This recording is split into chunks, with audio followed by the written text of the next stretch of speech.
Lisa et moi sommes partenaires dans la vie depuis presque 30 ans. Notre 28e année a marqué un tournant significatif, refermant un chapitre et en ouvrant un autre. C'était l'année où notre plus jeune enfant est parti à l'université, nous laissant dans un nid vide qui résonnait de silence dans notre modeste maison. Voyant cela comme une opportunité de raviver l'étincelle qui s'amenuisait dans notre relation, étouffée par les exigences de la vie et le manque d'espace personnel, j'ai ressenti un regain d'optimisme quant à la réussite de mon plan. En rentrant à la maison, j'ai emporté Lisa dans mes bras, littéralement, et l'ai portée à l'étage malgré ses protestations concernant son dos endolori et le besoin d'une douche. J'espérais retrouver la magie de notre jeunesse, et elle semblait apprécier le geste, me donnant de l'espoir pour l'avenir. Même après toutes ces années, Lisa restait ma reine rayonnante. Cependant, elle avait une vision différente pour notre avenir immédiat. Infirmière de profession, Lisa avait mis sa carrière entre parenthèses pour se consacrer à la maternité après le début de sa formation. Elle avait toujours été frustrée de voir des infirmières plus jeunes la dépasser dans l'évolution de sa carrière. L'hôpital où elle travaillait était confronté à une pénurie chronique d'infirmières pédiatriques, et elle voyait une opportunité de faire progresser sa carrière en suivant un programme de formation intensif de 6 mois. Son objectif était d'obtenir un poste plus élevé dans un hôpital de la ville où l'infirmière en chef devait prendre sa retraite dans 2 ans. Ce changement la positionnerait favorablement pour succéder à la directrice de son hôpital actuel à sa retraite dans 5 ans, faisant de ce rêve ultime de Lisa une réalité. Elle avait fait ses devoirs et conclu qu'elle pourrait être rémunérée pendant son stage de 6 mois, allégeant le fardeau sur mes maigres revenus. Son salaire augmenté nous aiderait à réaliser notre rêve commun de prendre notre retraite à 60 ans avec un joli pécule. Je regardais Lisa, admirant sa nouvelle ambition. C'était comme la voir pour la première fois, effrayant et excitant.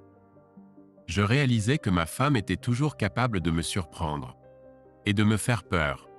Étant donné que tout avait été pensé dans les moindres détails, je me demandais pourquoi je n'en entendais parler que maintenant. Pourquoi ne m'avait-elle pas pris comme conseil? N'avait-elle pas demandé mon aide? Pourquoi avait-elle gardé ses espoirs, ses rêves et ses projets secrets pour moi? Ne l'avais-je pas toujours soutenue? Même maintenant, avec un noyau d'anxiété grandissant dans mon ventre, j'étais enclin à soutenir ses rêves. Jusqu'à ce que la raison de sa réticence éclate au grand jour. Le seul endroit où Lisa pouvait suivre le cours était dans un autre État, à 1 heure de vol et $250. 6 mois. C'est long, Lisa. N'y a-t-il rien de plus proche? Offre-t-il un cours en ligne? Non, il ne l'offre pas, et ce n'est pas si long. Ça passera en un éclair. Des couples le faisaient tout le temps pendant la guerre. Bon sang, certains se contentaient de l'être pendant des années. Et sûrement nous pouvons nous permettre de te faire voler 1 fois par mois? Je restais silencieux, passant en revue les questions et les réponses dans ma tête. Avant que je puisse soulever des objections ou poser d'autres questions, Lisa s'est emportée, « Jésus, John, ne sois pas si macho. » Cela m'a alarmé. Je n'avais jamais été macho. Ni avec elle, ni avec nos filles. J'étais tellement offensé que j'ai presque manqué la suite de son indignation. Si c'était toi et ta carrière, le monde entier s'attendrait à ce que je te soutienne et t'encourage. Mais parce que je suis une femme, tu penses que je suis égoïste de vouloir que tu me soutiennes dans mon rêve. Égoïste? Quand ai-je jamais eu l'occasion de faire une telle accusation? J'ai à peine pu placer un mot. J'ai pris une grande respiration, me forçant à rester calme. Être en colère ne mènerait à rien de bon. Lisa, je ne suis pas égoïste et je ne te fais pas de reproches. J'essaie simplement de tout comprendre. Tu as visiblement beaucoup réfléchi à tout cela depuis longtemps, alors que moi, je n'ai eu que 10 minutes. J'ai immédiatement adopté un air contrit. Alors qu'elle expliquait la situation, son ton passa de l'irritation à la neutralité. Si nous restons dans les études d'infirmier et travaillons à l'hôpital universitaire, l'épuisement de nos fonds de retraite sera minimisé. Lisa rentrera chez elle pour 6 mois, ce qui est probablement impraticable étant donné à quel point elle sera occupée. Mais il n'est pas exclu que je puisse venir 1 fois par mois environ pour passer un week-end ensemble. Tout cela semblait si raisonnable, mais je dois dire que le décalage entre mes projets à court terme et ceux de Lisa m'a troublé et, je pense avec du recul, m'a rendu vulnérable. Lisa commença à me mordiller l'oreille, lançant une bienvenue deuxième manche et faisant taire efficacement toute question que j'aurais pu encore avoir. Demande à n'importe quel homme affamé. Ils accepteront à peu près tout dans ces circonstances. J'ai accepté que Lisa suive le prochain cours. Le coup de grâce final retentit alors qu'elle montait en selle pour le galop. Le cours commença la semaine suivante. Après cela, mes questions bien réfléchies ne signifiaient plus rien. J'avais déjà accepté. Tu te souviens? Je me sentais manipulé. Lisa partit après une frénésie d'activité. Elle était comme un enfant partant pour son premier camp. Elle était tellement excitée qu'elle oublia presque de me dire au revoir. J'ai honte de l'admettre, mais j'ai eu du mal à trouver une nouvelle routine. Cela faisait des années que je n'avais pas eu à réfléchir à ce que j'allais faire de mon temps libre. J'étais coupable de laisser la planification de notre vie sociale à Lisa. Tant qu'elle trouvait du temps pour ma famille, j'étais heureux qu'elle soit responsable de cet aspect de nos vies. Je n'étais pas le seul dans ce cas. Je savais que c'était pareil pour la plupart des gars avec qui je travaillais. Entre Lisa et les enfants, la plupart des soirées et week-ends étaient remplis de tâches que Lisa organisait et consacrait à nous. Où je m'occuperais des nécessités de la vie comme tondre les pelouses, laver les voitures et conduire les enfants aux événements sportifs.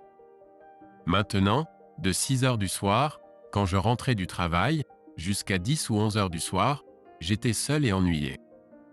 Et ce n'est pas que j'avais l'habitude de sortir tout le temps. Nous n'avions certainement jamais fait ça. Mais maintenant, il n'y avait personne avec qui commenter quand le présentateur de nouvelles nous informait d'une autre erreur stupide commise par l'un de nos politiciens, ou avec qui tenir la main et rire en regardant l'un de nos émissions préférées. Lisa me manquait même quand elle me massait les pieds. Pendant la première semaine de l'absence de Lisa, nous parlions le soir pendant 30 minutes. Je dois admettre que je me demandais si elle avait pris en compte nos factures de téléphone croissantes dans sa planification et son budget. Je dois aussi avouer ressentir une pointe de jalousie. Elle était clairement investie et appréciait ce nouveau défi. Elle dominait nos conversations avec toutes ces nouvelles. Son excitation était palpable. Des noms de personnes que je ne connaissais pas étaient jetés négligemment avec elle.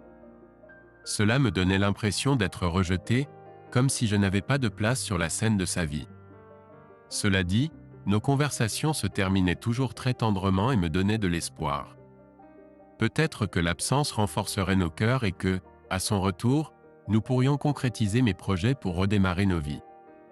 À la deuxième semaine, nos conversations nocturnes de 30 minutes étaient réduites à 20 minutes car Lisa disait qu'elle devait étudier et que nos conversations la perturbaient. C'était douloureux. Je m'étais transformé en un bavard obsessionnel. J'essayais toujours de terminer nos conversations sur une note d'amour, mais à la fin de la semaine, cela commençait à sembler unilatéral. Néanmoins, j'essayais de la soutenir sans cacher ma frustration et ma solitude. À la troisième semaine, elle a demandé que nous ne nous appelions que tous les 2 soirs et a étrangement suggéré que ce soit elle qui m'appelle, et non l'inverse. De cette façon, disait-elle, je ne la dérangerai pas à des moments inopportuns. Dans la 4e semaine, je n'ai reçu que 2 appels. J'ai essayé d'être compréhensif à ce sujet. Elle avait son premier gros projet et travaillait en soirée, mais c'était difficile. J'étais reconnaissant de pouvoir prendre l'avion pour la voir ce week-end. Elle me manquait. Nous nous manquions. Le destin en avait décidé autrement. Mon voyage prévu a dû être annulé à la dernière minute car Lisa a dit qu'il y avait une épidémie de grippe et que l'hôpital débordait de patients. L'hôpital universitaire se débrouillait bien avec les corps. Cependant, ce week-end a apporté quelques bénéfices. En faisant le plein d'essence, je suis tombé sur un vieux pote avec qui je m'étais éloigné au fil des ans. Lui et quelques-uns de ses potes jouaient au poker au pub du coin chaque samedi soir. Il m'a invité à les rejoindre et, étant donné que j'en avais assez d'être inactif et négligé par ma femme, j'ai accepté. C'était une compagnie agréable. Nous avons joué quelques parties amicales dans la salle arrière puis sommes allés au bar pour boire quelques bières relaxantes. Après des années où ma vie sociale se limitait à des barbecues de quartier, de petits bistrots familiaux locaux et des événements pour enfants, le pub était une découverte pour moi. J'ai été stupéfait par le nombre de femmes célibataires de mon âge ou légèrement plus jeunes qui venaient me parler ouvertement et, franchement, essayaient de me draguer. C'est drôle comme après quelques années de bonheur conjugal et de couches, on oublie que ces choses se passent dans les bars. Il a fallu 3 samedis et, je l'admets, un tas d'autres jours de la semaine où il était clair que Lisa n'allait pas appeler ce soir-là avant que les avances ne deviennent assez régulières pour ne pas être considérées comme des coïncidences. J'ai demandé à mon pote Jeff ce qui se passait. « John, tu étais vraiment à côté de la plaque, n'est-ce pas? Tu as remarqué qu'à notre âge, il y a déjà nettement plus de femmes célibataires que d'hommes célibataires? Tout ce que tu vois, ce sont des veuves, larguées pour un modèle plus jeune, éjectées de la vie à l'âge mûr et trompées. Mais pourquoi moi? Jésus, John. Tu es marié depuis si longtemps que ta confiance en tant qu'homme est inextricablement liée à ce que ta femme pense et dit. Regarde-toi dans le miroir puis regarde autour de toi, mon pote. Tu es plus séduisant que la plupart, et grâce à ton travail physique, tu es toujours mince et musclé. Tu n'as pas une femme qui conduit pour toi et tu ne restes pas à la maison avec les enfants. Mon pote, si tu enlevais ta bague de mariage, tu pourrais avoir n'importe qui sans prononcer une seule phrase en conversation ou acheter un seul verre. J'ai regardé autour de moi, remarquant plus d'un regard affamé. Jeff a suivi mon regard. Je ne veux pas tromper Lisa, Jeff. Je le sais, mais imaginons juste que tu sois à vendre. Si j'étais toi, je m'éloignerais des plus agressives. Elles sont habillées pour tuer ce soir pour trouver un homme. Bon sang, je déteste le dire, mais je crois que la moitié d'entre elles sont mariées et cherchent une aventure rapide. Bien que, pour être honnête, on pourrait en dire autant pour la moitié des gars ici. Regarde maintenant cette table là-bas. Jeff a pointé du doigt une table avec une femme d'une quarantaine d'années au regard triste, entourée de 5 amis. Cette personne triste a probablement été récemment remplacée par un modèle plus jeune et est en train d'être réconfortée par ses amis en ce moment. Elle reviendra dans quelques semaines, cherchant une aventure pour se convaincre qu'elle est toujours attirante et que tout est de la faute de son ex-mari, ou elle sera là pour une sorte de vengeance étrange. Si tu cherches une aventure rapide, reviens alors ou ne montre pas ta bague de mariage la prochaine fois qu'un des prédateurs s'approche. Tout dépend de ce que tu veux. Si tu cherches quelque chose de plus sérieux, en revanche, regarde cette table là-bas. Jeff a pointé du doigt une table où 4 femmes de mon âge étaient assises. Elles riaient et passaient un bon moment.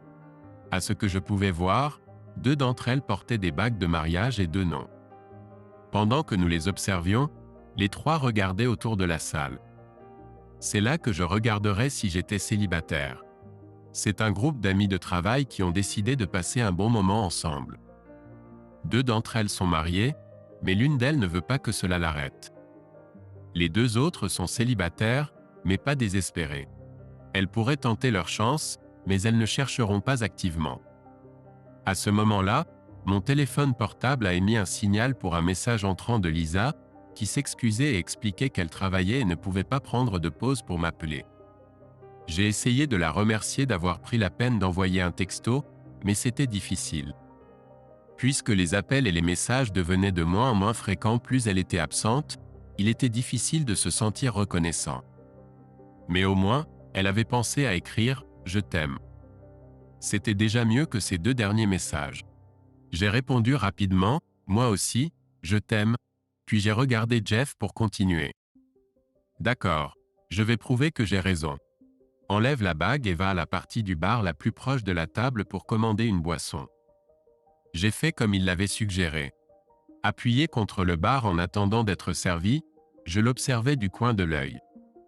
Pas 60 secondes plus tard, mes coudes ont heurté le comptoir du bar et l'une des femmes mariées s'est levée en glissant sa bague dans sa poche. Elle a osé me demander si elle pouvait m'offrir un verre, mais a perdu tout intérêt dès que je lui ai dit que j'étais marié. Je dois admettre que je lui ai aussi dit que je venais de la voir enlever sa bague de mariage. Elle a eu la décence de rougir. Les autres à sa table regardaient, et à peine était-elle revenue que l'une des célibataires est venue vers moi. Elle s'est approchée de moi juste au moment où le barman prenait ma commande et a attendu que ma boisson arrive avant de passer la sienne. J'ai jeté un coup d'œil à leur table et j'ai vu que tous les verres étaient au moins à moitié pleins, donc je n'ai pas été surpris quand ma nouvelle voisine de bar m'a dit bonjour et a engagé une conversation polie.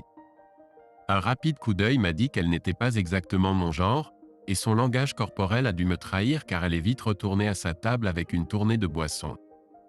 J'ai continué à siroter ma boisson, attendant le retour de Jeff de Gentleman's pour lui dire à quel point il avait raison quand j'ai entendu un discret bonjour derrière moi. En me retournant, j'ai vu une deuxième célibataire de la table me regarder avec assurance.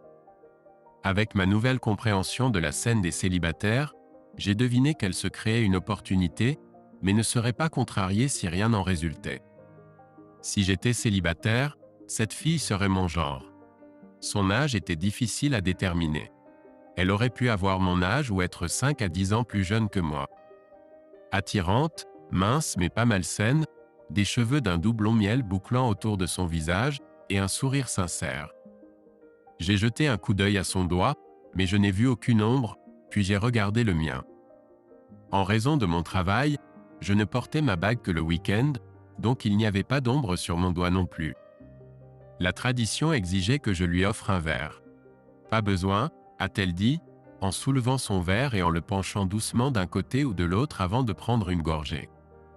Il y avait une assurance dans sa voix qui était très séduisante. Elle était clairement une femme qui était à l'aise dans sa peau. Nous avons ensuite entamé une conversation décontractée sur tout et rien. Après 10 minutes, j'ai dû avouer que j'étais en effet marié, mais sans bague. J'aurais pu mentir sur où elle était et pourquoi elle était dans ma poche, mais quelque chose me poussait à être d'une honnêteté brutale avec Fiona, qui s'avéra être le nom de la blonde séduisante. Elle m'a interrogé sur mon comportement, qui en apparence était méchant et malhonnête. Eh bien, en ma défense, l'une de tes amies m'a approché il y a à peine 20 minutes. Elle était si flagrante qu'elle n'a même pas essayé délicatement de retirer ses bagues et de les glisser dans sa poche. C'était Carole. Elle n'est pas vraiment mon amie. Je l'ai rencontrée ce soir seulement. Elle est venue avec Sue, qui est une amie à moi. Elles travaillent ensemble. Honnêtement, je n'en croyais pas mes yeux non plus. On en vient même à plaindre son mari, n'est-ce pas? J'ai acquiescé. Pour info, j'ai retiré la mienne non pas parce que je veux marquer des points, mais parce que je teste la théorie de mon pote Jeff selon laquelle les femmes de notre âge fréquentent les bars. Fiona a beaucoup ri quand je lui ai expliqué en détail la théorie de Jeff. Elle était plutôt d'accord avec lui. Ensuite, la conversation a porté sur Lisa. Ma femme est partie suivre une formation de 6 mois dans un autre état depuis presque 2 mois maintenant, et j'ai du mal à l'admettre, mais je me sens un peu perdu sans elle. Tu dois lui manquer. J'ai acquiescé. Beaucoup. Elle est occupée avec le travail et l'école, donc on ne se parle pas beaucoup. C'est pour ça que je suis venu ici. J'en avais marre de rester seul à fixer les 4 murs de notre salon. Donc tu cherches juste de la compagnie?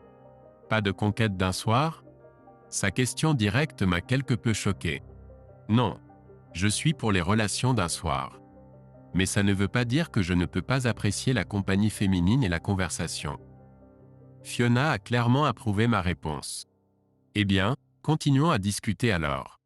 Fiona était très facile à aborder. Elle m'a raconté comment elle et son mari avaient tellement investi dans leurs enfants pendant leur croissance qu'une fois le nid vide, ils sont devenus pratiquement des étrangers. Il y a 6 mois, ils ont décidé de se séparer à l'amiable, et Fiona savoure sa liberté. Mais si le bon gars se présente, elle n'exclut pas la possibilité d'une relation. Nous avons fini par discuter pendant plus d'1 heure. Finalement, il était évident que ses amis s'en allaient. J'ai vu Fiona hésiter à rester ou non, mais elle a finalement décidé de partir. J'ai pris le fait qu'elle ait même envisagé de rester comme un compliment, car sachant qu'une relation avec moi n'était pas imminente, elle a dû apprécier simplement ma compagnie et nos conversations. C'était rafraîchissant après les rejets de Lisa. Les appels téléphoniques de Lisa sont devenus encore plus rares et courts. On discutait pendant 5 à 10 minutes 2 fois par semaine. J'ai délibérément adopté une nouvelle attitude détendue envers la vie, en partie pour préserver ma santé mentale. Ça ne servait à rien de m'énerver. Lisa n'était pas intéressée. Quelquefois, quand je mentionnais la diminution des appels, elle me disait d'arrêter d'être un bébé et de ne pas essayer de lui compliquer la vie avec mes supplications. N'était-elle pas dans le même bateau? N'avait-elle pas suffisamment de soucis sans mes plaintes? Mes protestations, mes dénégations de mes plaintes et le simple fait d'énoncer les faits sont restés sans réponse, et en guise de punition, Je n'ai pas eu de ses nouvelles pendant 5 jours. Je refusais de me morfondre. J'étais fatigué de me sentir frustré, impuissant et dépendant des caprices de Lisa, alors j'ai commencé à aller au bar quelques fois par semaine juste pour discuter avec des gens et être social. La semaine suivante, je ne me sentais pas à l'aise d'aller chez Lisa car elle avait des courses à faire. C'était pénible. Nous avions été séparés pendant 10 semaines et je me sentais mal à l'aise. J'avais l'impression d'être acquis. Elle ne faisait clairement aucun effort pour me consacrer du temps, pour nous. Lors des 3 dernières conversations, elle n'avait même pas demandé ce que je faisais. Quand elle a prétendu la semaine suivante qu'elle souffrait de règles abondantes et n'était pas d'humeur à me recevoir, je n'ai pas été surpris. Le lendemain, j'ai enfreint le protocole et je l'ai appelée sur son téléphone portable. C'est l'une de ses colocataires de la résidence universitaire qui a répondu en disant que Lisa avait pris des somnifères et était allée se coucher, laissant son téléphone à son ami pour se rassurer. Pendant ce temps, j'étais plutôt content de ma vie sociale. C'était bien mieux que de rester à la maison à attendre des appels qui n'arrivaient jamais. Le manque d'appels téléphoniques me donnait l'impression d'être un perdant adolescent éperdument amoureux assis près du téléphone. J'ai rejoint le jeu de fléchettes du jeudi soir, puisqu'une des équipes avait été transférée dans un autre état, et j'ai beaucoup apprécié la compétition d'art triviaux du mardi soir bien plus que je ne l'aurais jamais pensé. J'ai rencontré des gens nouveaux et intéressants des deux sexes, disant toujours aux dames célibataires que j'étais marié et pas intéressé par l'infidélité. J'ai beaucoup vu Fiona, qui venait toujours discuter quand elle était là avec des amis.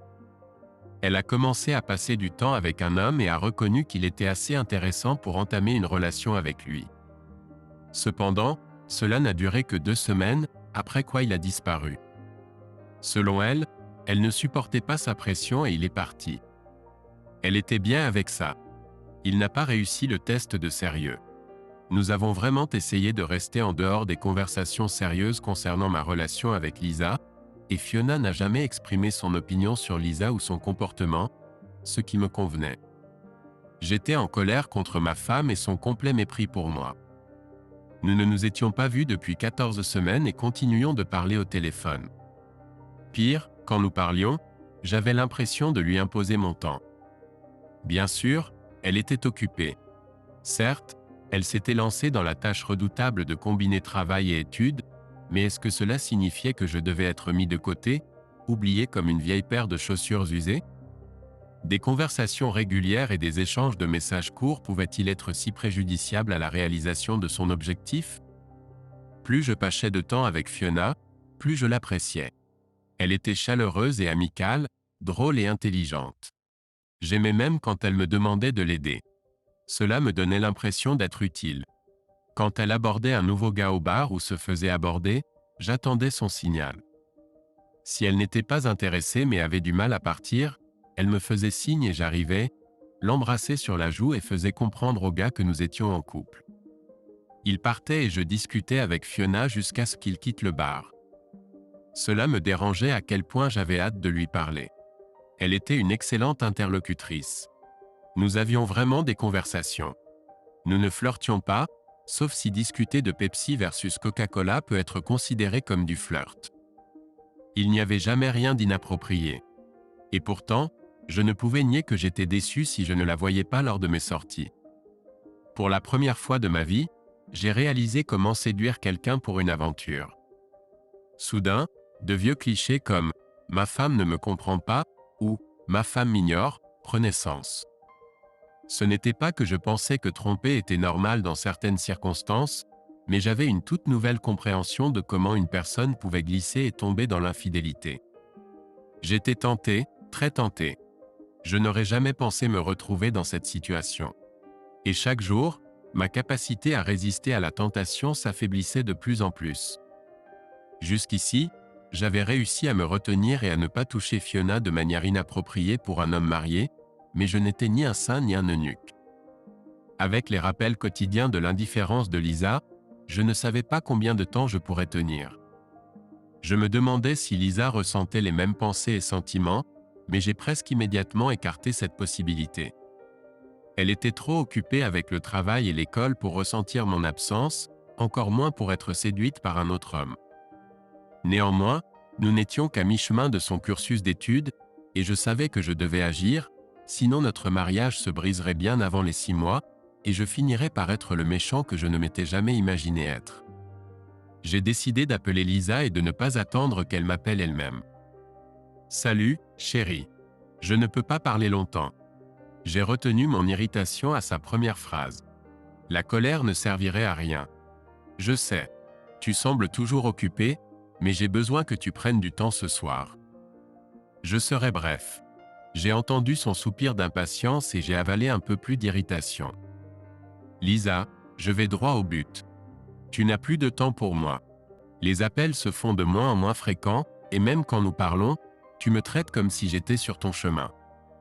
Tu ignores mes sentiments et mes besoins. On dirait que tu as oublié qu'il y a 2 personnes dans notre mariage. Oui, je suis là pour t'aimer, te soutenir et t'inspirer, mais je mérite aussi de l'attention et du temps. Si j'espérais que mes paroles l'atteignent, j'étais malchanceux. Jésus, John. Tu as quel âge? 2 ans? J'ai passé toute ma vie d'adulte à mettre la famille en premier. Maintenant, c'est mon tour. Tu fais comme si je n'avais pas mis la famille en premier, Lisa. Comme si je n'avais pas fait de sacrifices et de compromis pour ma famille. J'ai autant sacrifié. J'ai mis toi et les enfants en premier à tous égards. Dis-moi maintenant que tu l'as mentionné quand c'était mon tour, car il semble que je l'ai raté. Je suppose que j'étais trop occupé à travailler pour le remarquer. Moi aussi, hurla Lisa. Comment oses-tu insinuer que je n'ai pas fait ça, espèce d'ignare? Je l'ai ignoré pendant les 60 prochaines secondes, réalisant que je ne voulais pas garder en mémoire les insultes qui sortaient de sa bouche. Quand elle a finalement manqué d'air, j'ai tenté à nouveau. Lisa, notre mariage est en péril. Ne le vois-tu pas? Si les choses restent telles qu'elles sont, ou pire encore, d'ici à ce que tu aies fini ce cours, nous n'aurons plus de mariage du tout. Bon sang, j'en ai assez de tes plaintes et de ta culpabilité. Grandis un peu. Je n'ai pas écouté le reste de son réquisitoire car j'ai raccroché. Elle devait être rongée par la culpabilité car elle m'a immédiatement rappelé. Écoute, je suis désolé, Jean, mais tu dois comprendre à quel point c'est important pour moi. J'ai besoin de ça. Notre mariage va bien. Je n'ai pas cherché à argumenter davantage avec elle. Elle n'écoutait pas. Bien sûr que tu me manques terriblement aussi, et je suis désolé que ce soit difficile pour toi sans moi, mais cela nous sera bénéfique à long terme. Tu verras. Nous sommes déjà à mi-chemin. Quand je rentrerai, je remettrai de l'ordre dans la maison, et tu mangeras correctement à nouveau. Son ton m'a pris au dépourvu. Elle semblait condescendante. J'avais l'impression d'être un enfant grondé. Oui, j'avais du mal sans elle, mais pas de la manière dont elle le pensait. Elle semblait croire que je ne pouvais pas me débrouiller seul. J'ai regardé autour de la pièce. Tout était comme d'habitude. Propre, rangé et organisé. J'assurais mes tâches quotidiennes. Mes vêtements étaient lavés, le réfrigérateur était plein, les sols et les plans de travail étaient propres, et la vaisselle était faite. Elle ne comprenait pas du tout ce qui n'allait pas. Elle me manquait, la complicité me manquait. Ma femme, mon amie, ma partenaire de vie me manquait. En 28 ans, nos vies s'étaient entremêlées dans tous les aspects, et son absence me donnait l'impression qu'une partie de moi avait été arrachée. J'ai émis un son qu'elle a semblé interpréter comme un accord. Bien, je suis content que nous ayons réglé ça. Maintenant, je dois vraiment y aller. Après son départ, oubliant une fois de plus de me dire qu'elle m'aimait, j'ai attrapé mes clés et je me suis dirigé vers le pub. Peut-être qu'une bière fraîche apaiserait ma déception. À mi-chemin de mon premier verre de bière, j'ai réalisé que j'avais fait une erreur. Je n'avais pas envie de socialiser avec les gens. J'étais blessé et en colère. Anxiété, ressentiment et frustration. Mon ventre débordait de trop d'émotions. Elle bouillonnait dans mon estomac comme dans un tourbillon de linge. Même le sourire amical de Fiona n'arrivait pas à me remonter le moral. J'ai avalé la dernière gorgée de ma bière et ai rapidement dit au revoir avant de partir et de rentrer chez moi. Je venais à peine de franchir la porte quand mon téléphone portable a sonné. « Tu vas bien? Tu n'es pas toi-même aujourd'hui. Je m'inquiète. Appelle-moi si tu as besoin de parler à quelqu'un. » J'ai fixé le message. Mes yeux se sont embués de larmes retenues. Une femme que je connaissais à peine depuis 2 mois se souciait davantage de mon bien-être que ma femme de 28 ans. Je me suis assis sur le canapé et pour la première fois depuis que j'avais rencontré Fiona, je ne savais pas quoi lui dire. J'avais peur. Avions-nous été trop proches? Était-ce de ma faute d'être émotionnellement impliqué? Jusqu'à présent, nous n'avions jamais parlé de Lisa ou de l'état de mon mariage et je ne lui avais rien dit dont j'aurais honte d'admettre à ma femme, mais je savais que je devais être prudent. Ça va. Juste une mauvaise journée. Je te verrai jeudi si tu es au pub. Amitié, John. J'ai fixé le message pendant longtemps, vérifiant et revérifiant s'il était adapté à une conversation informelle avant d'appuyer sur envoyer. J'ai réchauffé des restes et les ai mangés debout à l'évier. En mangeant, j'ai réalisé que Lisa et moi n'avions toujours pas discuté de ma venue le week-end suivant. Lisa n'avait rien mentionné, alors j'ai décidé de réserver un billet d'avion improvisé pour vendredi prochain. Je ne pouvais pas attendre une semaine de plus pour voir ma femme. J'avais besoin de voir son visage, d'entendre son rire et de sentir ses cheveux pour me rappeler combien je l'aimais. Bien que l'idée que Lisa se comporte mal pendant la visite ne m'ait jamais effleuré l'esprit, j'ai décidé de faire de la visite une surprise. De cette façon, elle ne pourrait pas me repousser une fois de plus. Enfin, c'était vendredi. J'ai quitté le travail plus tôt et je suis allé directement à l'aéroport. Tout s'est déroulé sans encombre et à 18 h, je me suis présenté devant la porte de Lisa. Le téléphone a été décroché par une fille que j'ai reconnue à sa voix. C'était Jenny, la fille qui avait répondu au téléphone de Lisa ce jour-là. Elle m'a conduit dans leur petit salon et m'a expliqué que Lisa et leur autre voisine Gail n'étaient pas encore rentrées de l'école.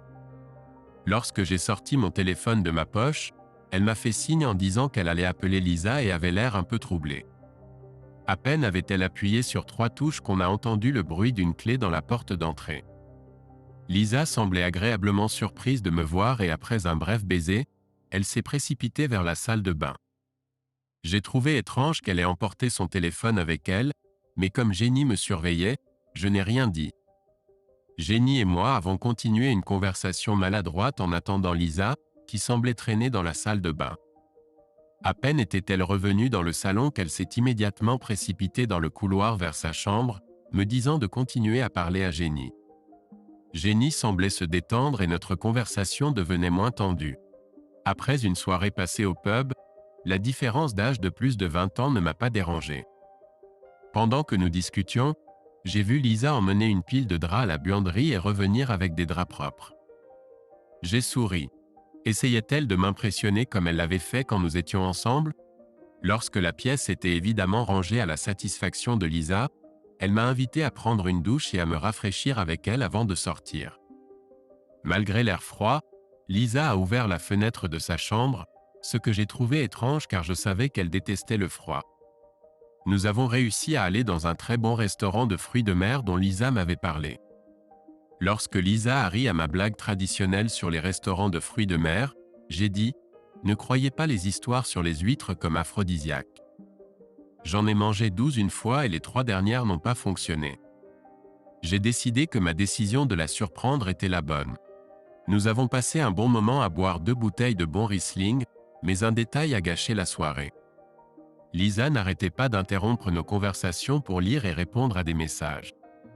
Je me demandais si je devais mentionner cela, car nous avons inculqué à nos enfants que ce comportement est impoli.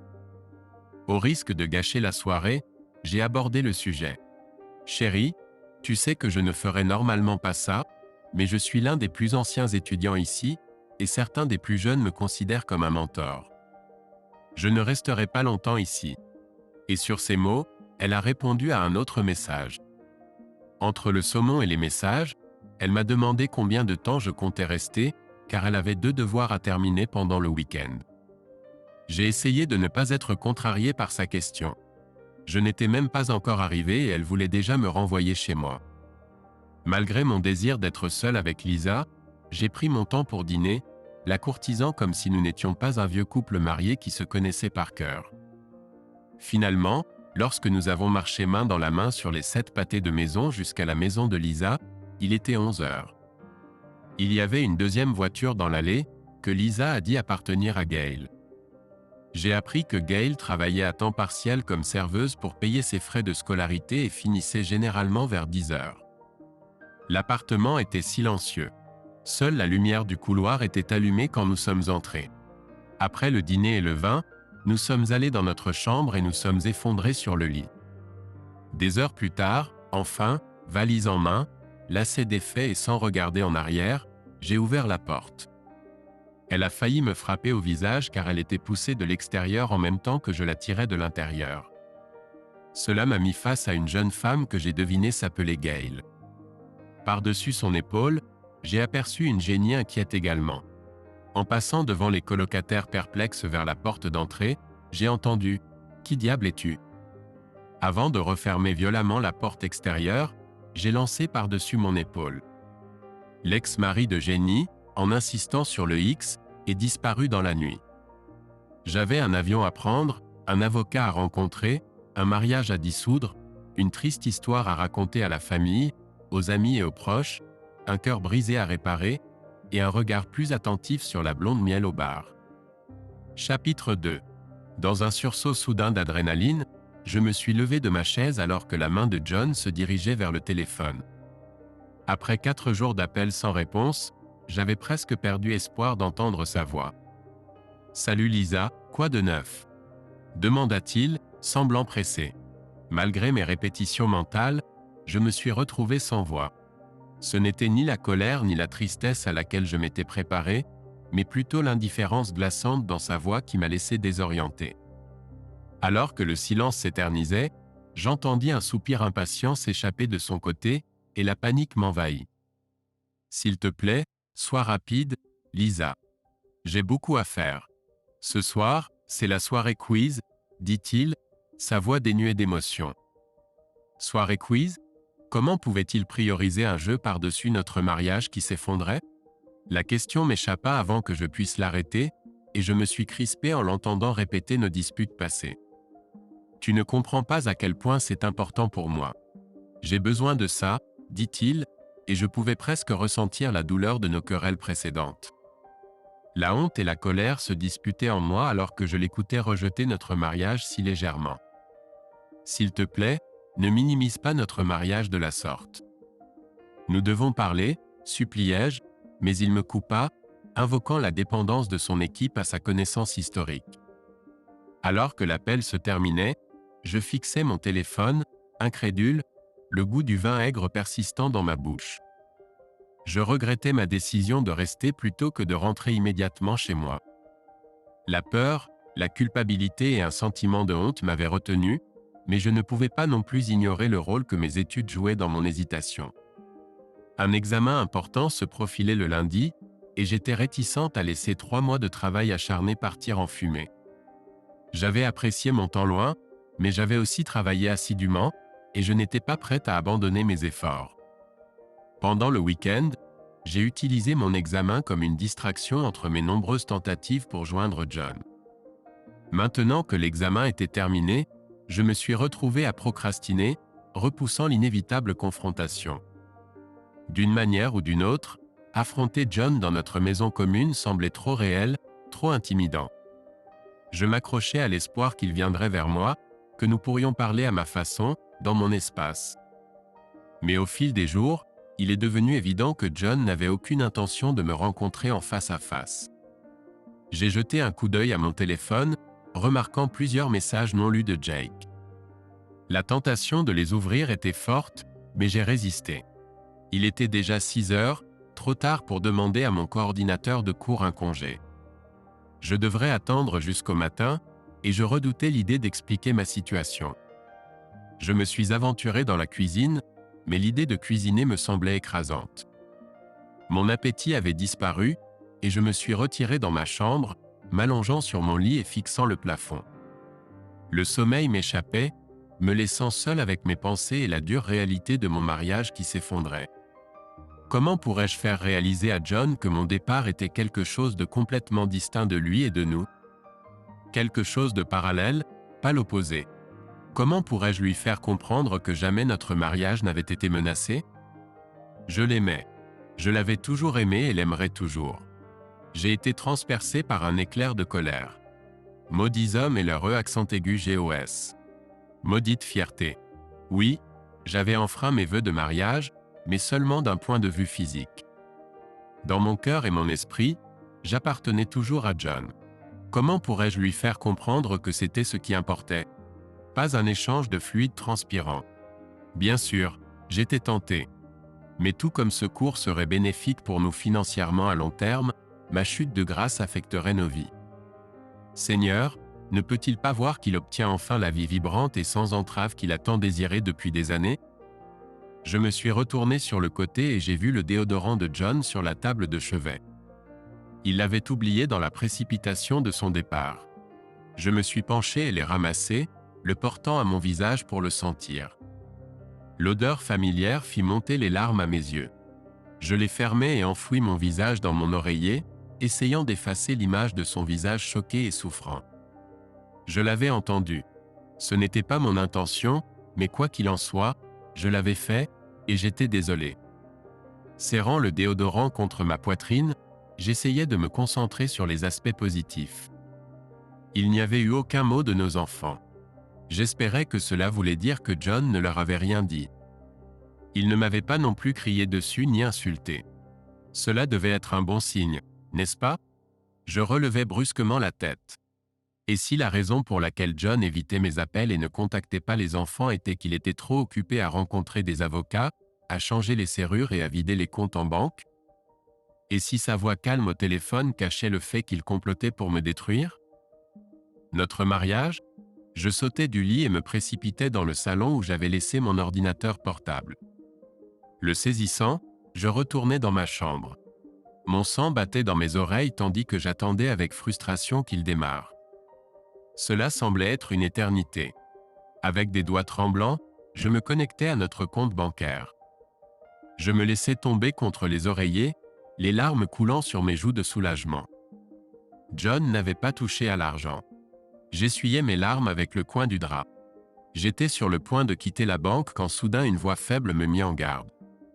Juste parce que John n'avait pas encore vidé les comptes ne signifiait pas qu'il ne le ferait pas.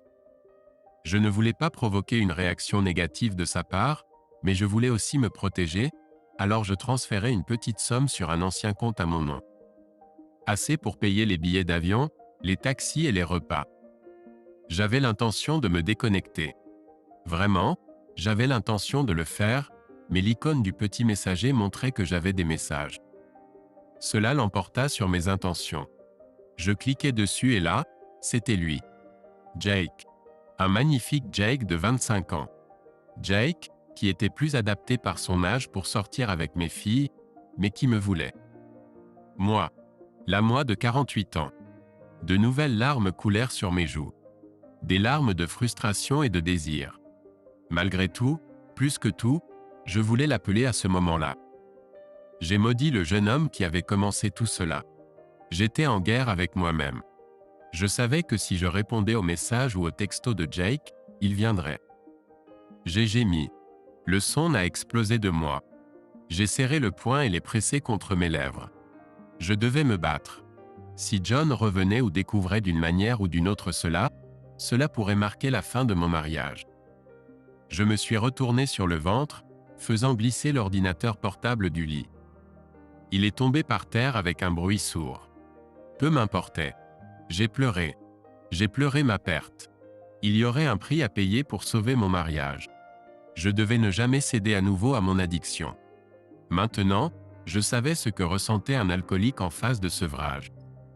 Je devais avoir sombré dans un rêve car la chose suivante dont je me souvienne, la lumière du soleil inondait la pièce par la fenêtre. Est-ce que cela serait vraiment toujours ainsi? Avoir besoin et ne jamais se poser? Est-ce vraiment mon avenir? J'ai repoussé cette pensée. Elle était trop grande, trop effrayante à affronter. Me sentant mal, je me suis traîné jusqu'à la salle de bain pour prendre une douche. J'ai inséré la clé dans la serrure et l'ai tournée. Ça a marché. Je me suis arrêté, baissant la tête avec soulagement. John n'avait pas changé les serrures. Un autre bon signe. Il n'avait pas vidé les comptes en banque. Il n'avait pas informé nos enfants. Il ne m'avait pas remis les papiers du divorce. C'était jeudi, donc il avait largement le temps de les préparer. Et mes clés fonctionnaient toujours. John me pardonnera. Ça prendra du temps, mais il pardonnera. J'étais submergé d'amour. John était un homme bien. Le meilleur. Et il m'aimait. Il trouverait un moyen d'accepter cela et nous avancerions dans nos vies. Nous paierions tous les deux un prix pour cela. John saurait toujours que j'avais trouvé du plaisir avec un autre homme. J'ai ouvert la porte, m'attendant à trouver la maison en désordre. 3 mois de critiques de John auraient dû se traduire par un énorme désordre. J'avais tort. Tout était propre. Tout était rangé. Du moins dans le salon. J'ai traversé la cuisine et suis entré dans la salle à manger. C'était pareil là-bas. Impeccablement propre. Il avait même dépoussiéré. Avait-il vraiment nettoyé l'endroit en prévision de mon retour? Si c'était le cas, ce serait un autre bon signe. Mais où était-il? Il était 18h30. Il devait être rentré du travail et chercher son dîner. Je me suis dirigé vers la cuisinière et j'ai passé ma main sur les brûleurs. Ils étaient froids comme la pierre. J'ai vérifié le réfrigérateur. Il avait tout ce dont j'avais besoin, y compris une assiette de poulet frit et de légumes enveloppés dans du papier d'aluminium. Peut-être qu'il l'avait cuisiné au micro-ondes pour le dîner. Il n'y avait pas de vaisselle dans l'évier. Avait-il tout lavé et séché? Ou avait-il décidé de manger à l'extérieur? J'ai pensé à l'appeler ou à lui envoyer un message, mais après notre seule conversation de mardi, je n'aimais pas l'idée qu'il réponde. Il n'était certainement pas venu à l'aéroport pour me chercher, même si je lui avais envoyé un message avec les informations de vol. Soupirant, j'ai rempli la bouilloire, me préparant à boire une tasse de thé bien nécessaire. En attendant qu'elle bouille, j'ai réfléchi aux signes contradictoires que John me donnait. D'une part, il ne faisait aucune des choses qui pourraient être liées à sa décision de mettre fin à notre mariage. Mais en même temps, il ignorait mes SMS et messages et ne venait pas me chercher à l'aéroport. Peut-être était-il simplement mesquin et voulait me punir? Après avoir pris mon thé, je me suis assis à ma place habituelle à notre table. J'ai regardé la table et la chaise vide qui l'entourait. Tant de dîners de famille s'étaient déroulés derrière sa surface brillante. J'ai souri, me rappelant les conversations animées et les plaisanteries échangées. Nous n'étions peut-être pas riches au sens financier, mais nous l'étions certainement en amour et en bonheur. Les souvenirs me donnaient du courage. John s'en souvenait aussi, et il était tellement doux quand il s'agissait d'enfants. Il ne voudrait pas qu'ils aient à choisir ou à diviser leur temps entre nous. Rien que pour cette raison, il trouverait un moyen de me pardonner. Mais la question demeurait, où était-il? En laissant ma tasse de thé sur la table, j'ai monté les escaliers et me suis dirigé dans le couloir vers la chambre de John et moi. Bien, il était à la maison. Notre salle de bain était encore légèrement chaude. Une fois de plus, j'ai été frappé par la propreté. Ce n'est pas que John était un désordonné, mais je pensais qu'en mon absence, il redeviendrait un gars stéréotypé et ne rangerait pas après lui. Pensif, je suis retourné dans la salle à manger. Je me suis assis et j'ai siroté mon thé. Où était-il? Où pouvait-il être parti? Mon estomac gargouillait. J'avais faim. Je me suis dirigé vers le réfrigérateur. Peut-être que John m'avait laissé un dîner au poulet. J'ai soulevé le bord de l'emballage et j'ai humé. Ça sentait délicieux. Cela a fait pencher la balance. J'ai mis l'assiette dans le micro-ondes et je me suis installé à table en attendant le bip. Ce qui me préoccupait, c'était que je n'avais aucune idée d'où se trouvait mon mari. J'ai parcouru mentalement nos conversations des 16 dernières semaines. Qu'avait dit John qu'il faisait pour s'amuser? Je me souvenais étonnamment peu. J'ai regardé à nouveau autour de la pièce. On aurait dit qu'il ne passait pas ses nuits à la maison. À cette pensée, un sentiment de malaise m'a envahi. John n'avait jamais été du genre à faire des soirées entre garçons ou des virées de pêche le week-end. Il avait toujours été un homme de famille. Est-ce que cela avait changé pendant mon absence? Des souvenirs vagues d'un nom me taquinaient. Un nom que John avait mentionné dans les premières semaines du cours. Qui était-ce? John? Jeremy? Jason? J'avais l'impression que le nom commençait par un J, mais toutes les variations auxquelles je pensais ne me disaient rien. Et puis j'ai réalisé. Jeff. Jeff, dont je ne pouvais pas me rappeler le nom de famille. Je me suis précipité vers le buffet où nous conservions un vieux carnet. Il était ancien, datant de l'époque où nous étions encore trop paresseux pour écrire les numéros dans nos cases. Page après page, je l'ai feuilleté, cherchant le nom de Jeff. Je l'ai trouvé sous la lettre C, et ensuite j'ai trouvé Jeff Saunders, auquel un autre stylo de couleur avait ajouté un numéro de téléphone portable. Et j'ai deviné que c'était le même Jeff. J'ai composé le numéro sur mon téléphone portable. Ça a sonné quelques fois, puis s'est passé sur la messagerie vocale. Dans ma frustration, j'ai frappé la table. Est-ce que ça n'allait vraiment pas marcher? Le son du micro-ondes me rappelant que je n'avais pas sorti les restes réchauffés m'a surpris. J'avais complètement oublié la nourriture. J'ai décidé de manger mon dîner, utilisant ce temps pour réfléchir à ce que je dirais quand j'arriverai à contacter Jeff. Le rôti s'est avéré être étonnamment bon. Quand John et moi nous y mettrons, je devrais le convaincre de cuisiner plus souvent. En finissant la dernière bouchée, j'ai rassemblé mon assiette et mes couverts et les ai emmenés à l'évier. Maintenant qu'il était temps de faire une deuxième tentative pour appeler Jeff, j'étais nerveuse. Et si John lui avait dit? Je me suis souvenu que Jeff était plutôt franc. Et s'il s'en prenait à moi? J'ai soupiré, réalisant que je devrais y faire face. Prendre une décision, j'ai ouvert le journal d'appel et composé le numéro de Jeff. Il a répondu après le troisième sonnerie. Salut. Il y avait une question dans son salut. Salut Jeff. C'est Lisa Granger. Je me demandais si tu savais où était John. Il y a eu un long silence et j'ai retenu mon souffle, espérant qu'il ne raccrocherait pas. Son silence m'a permis de percer à travers le bruit de fond. Il était clairement quelque part où d'autres personnes s'étaient également rassemblées. Salut, Lisa. Ça fait un moment. Ouais. Comment ça va? Et toi? J'ai marqué une pause, essayant de tirer le nom de la femme de Jeff des profondeurs de ma mémoire. Jane et les enfants? Jane va bien, a-t-il répondu, mettant l'accent sur le nom de sa femme. J'ai frissonné. Ce n'était vraiment pas le moment de me tromper de nom et d'offenser son mari. Nous allons tous très bien. Et toi? J'ai pensé n'avoir pas saisi le ton de la dernière question de Jeff. Il savait. Je vais mieux. John est avec toi? Oui, avec lui. Et où seras-tu? Au tournoi de fléchettes des couples. J'ai serré les dents, retenant une réponse sarcastique.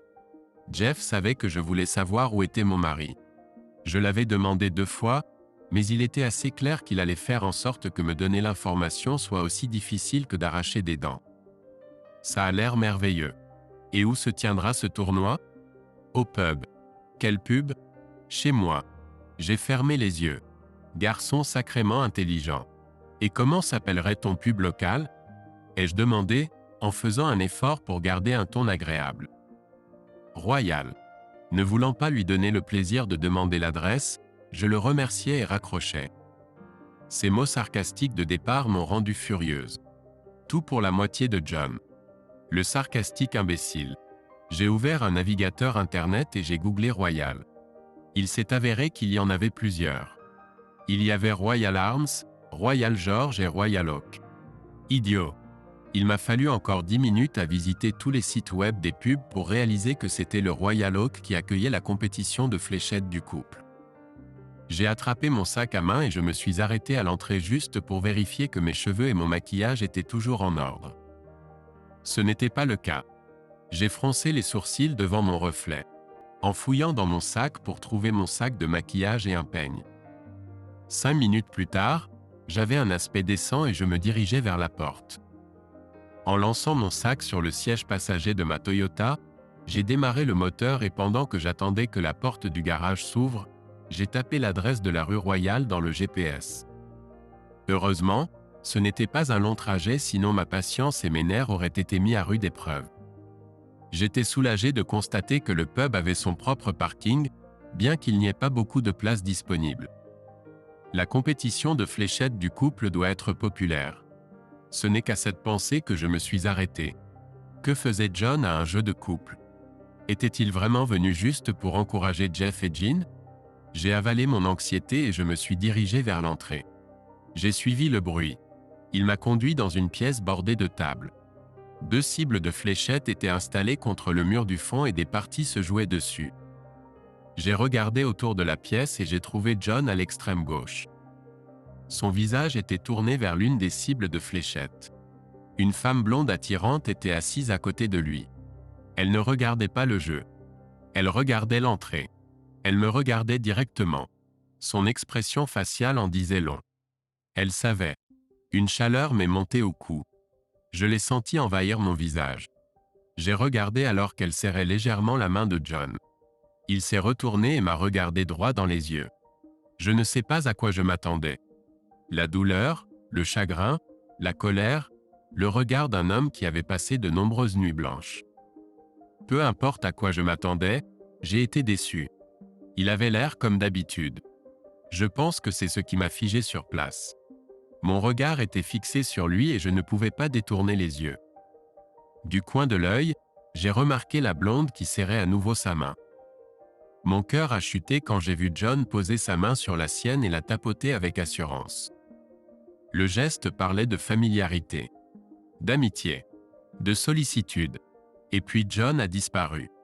Il a été bloqué par des épaules larges. L'homme se tenait dans mon espace personnel. J'ai reculé d'un pas. Je ne l'ai pas reconnu jusqu'à ce qu'il parle. « Salut, Lisa. »« Jeff ?»« Salut », ai-je dit d'une voix hésitante. Je suis venu chercher John. Je m'en doutais. Et je voulais te remercier. Est-ce qu'il va bien? Je veux dire, je sais qu'il a dû être contrarié après son retour de son voyage pour me voir. J'espère que cela ne vous a pas trop affecté, toi et Jean. Il va bien. Même très bien. Cela m'a déconcerté. Bien? Très bien? Comment peut-il aller bien après? Je n'ai pas pu finir ma phrase. Après avoir découvert que tu lui avais menti pendant les 4 derniers mois? La chaleur sur mes joues s'est intensifiée. J'avais l'impression qu'elles étaient en feu. Coupable ou non, c'était impoli de sa part de mentionner mes méfaits. Je lui ai lancé un regard brûlant en souhaitant pouvoir le transformer en tas de cendres. Jeff a ri. Ma colère montait. J'ai serré les poings. Oui, mais ça ne te regarde pas. Je doute fortement que John soit aussi merveilleux que tu le dis. Nous sommes mariés depuis 28 ans et il m'aime. Je sais qu'il doit être dévasté. Il cache juste ses émotions pour ne pas te mettre mal à l'aise. Donc c'est un bon acteur. J'ai été contrainte d'admettre. Jetant un coup d'œil par-dessus l'épaule de Jeff, j'ai réalisé que John faisait un excellent travail en ayant l'air détaché. Lui et la blonde se tenaient devant l'un des tableaux de fléchettes, et John s'apprêtait à lancer sa première fléchette. Il semblait que la blonde était sa partenaire. Je n'aimais pas ça. Pas du tout. Malgré ma préférence pour les hommes plus jeunes, je n'étais pas aveugle à leurs vertus. Ils étaient l'équivalent de la meringue, léger, doux et délicieux, mais finalement pas satisfaisant comme nourriture. Comme le sucre, il manquait de consistance. John, en revanche, était un steak de premier choix. Qui est cette femme? Je détestais devoir demander, mais le besoin de savoir l'emportait sur ma réticence à révéler ma vulnérabilité. Jeff tourna la tête pour regarder John et la blonde, puis sourit. « Oh, c'est Fiona. » Une fois de plus, Jeff se montrait intrusif, répondant seulement à ma question directe et n'offrant rien de plus. « Est-elle ici avec quelqu'un? Est-elle mariée? » En posant 2 questions à la fois, j'espérais obtenir rapidement 2 réponses. Oui et non. J'étais fatigué et stressé, donc il était encore plus difficile pour moi de rester patiente que d'habitude. Alors oui, elle est ici avec quelqu'un. Mais non, elle est célibataire? Oui. L'agitation dans mon ventre grandissait et une partie de moi voulait partir sans poser la question suivante. J'étais presque sûr de ne pas aimer la réponse. Avec qui est-elle ici? Avec John. Même si je m'étais préparé mentalement, je me suis reculé comme si j'avais reçu une gifle. Eh bien, il n'a pas mis longtemps, marmonnai-je, sentant la douleur annuler mon filtre verbal. Au contraire, dit Jeff, ses yeux comme des lasers me transperçant. Il a eu 4 mois pour s'habituer à être seul. Il regarda de nouveau John et la blonde, puis sourit. Je pense qu'il s'y est adapté comme un poisson dans l'eau. Il détourna son regard vers moi et son sourire disparut. Son ton me coupa comme un couteau. Mais toi aussi, tu l'as fait. Épilogue. Cela fait 8 ans que John m'a divorcé et pas un jour ne passe sans que je ne regrette les actions qui ont conduit à notre séparation. Bien sûr, quand il est devenu clair que la réconciliation n'était pas une option, j'ai pu assouvir mes envies, mais ce fut une victoire creuse. Il ne m'a pas fallu longtemps pour réaliser qu'un régime constant de sucreries est finalement insatisfaisant. La loi des rendements décroissants s'applique. J'ai passé 8 ans à chercher cette première montée insaisissable. Si seulement j'avais alors réalisé que j'étais condamné à l'échec. Je m'efforce de ne pas penser à toutes mes passions et comment elles deviennent de plus en plus courtes dans la durée. J'étais autrefois une amante réservée qui craignait que si je montrais trop de plaisir, mon mari me prendrait pour une salope et perdrait tout respect pour moi. Maintenant, j'ai eu plus d'amants que je ne peux en compter sur mes doigts et mes orteils et 3 fois plus. J'ai fait des choses que je prie pour que mes enfants ne sachent jamais. Ma relation avec eux est déjà précaire. En regardant autour de la cuisine et de la salle à manger, je ressens le désespoir. Sans John, la pièce semblait vide. Il apportait autrefois chaleur et rire. Maintenant, il y a le silence. Ils faisaient autrefois partie de la maison, mais maintenant ils ne sont que partie de la maison. Je suppose que je devrais me considérer chanceuse que John ait accepté de me vendre sa part de la maison pour moins que sa valeur marchande, surtout que je n'ai jamais repris mes cours et suis restée infirmière générale à ce jour.